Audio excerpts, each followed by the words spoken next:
si Zach. Grabe, ang gwapo niya. Tapos, ang puti ng Kailan mo nakita? Kahapon lang. Wala, hindi mo naman sinabi sa akin. Hindi ka naman alam, wala ka kasi. Ano ka na? Excuse me po. Alam ko na. Saan po yung grade 11 compassion? Oh my gosh. Classmate natin si Viral Girl. Nung kinuha na ni Zach ng video. Doon, no? Third floor. Tara. Salamat. Okay lang yung Maricel. Dapat nga maging viral ka eh. Para sa kabutihan. Para sa pag-aaral. Para sa good manners. Look who's here.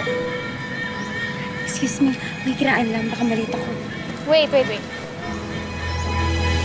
You mean dito ka talaga naka-enroll and all that? Oo, dito na talaga ako into all that. Grade 11 compassion. Excited na ako eh. Sige, bye. Oh no! This can't be. Anong gagawin natin? Let's go, unahan natin siya sa class.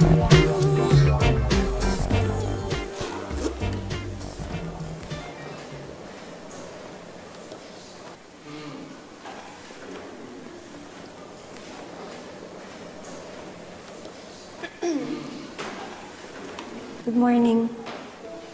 Sorry, may nakaupo na dyan. Pinasik sa akin.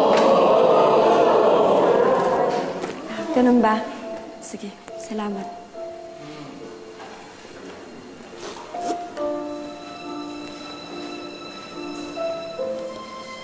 Hi.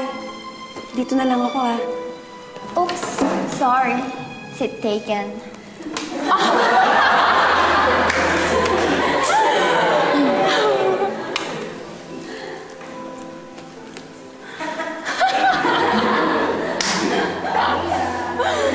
Hindi ko naman alam na bring your own chair yung patakaran dito. Only if you're a loser. Diba, guys? Sad life. You know what? Hindi ka bagay dito eh. Maybe you're in the wrong class. Alam nyo, kayong lahat, dito yung section ko. Kaklasan nyo ako sa ayaw sa gusto nyo. Eh, ayaw nga namin sa'yo, di ba? Ano ba yan? Pinipilit? Okay, sige, ganito na lang. Kung makahanap ka ng sarili mong seat, baka patuloyin kita na dito ka magstay sa classroom na to. Good luck sa'yo. Hoy, ano ba kayo? Maricel, ka, doon ka. Hoy, alisin mo yung bag mo. Ha? Sige, dito ka. Bro, lumipat ka muna doon sa kabila.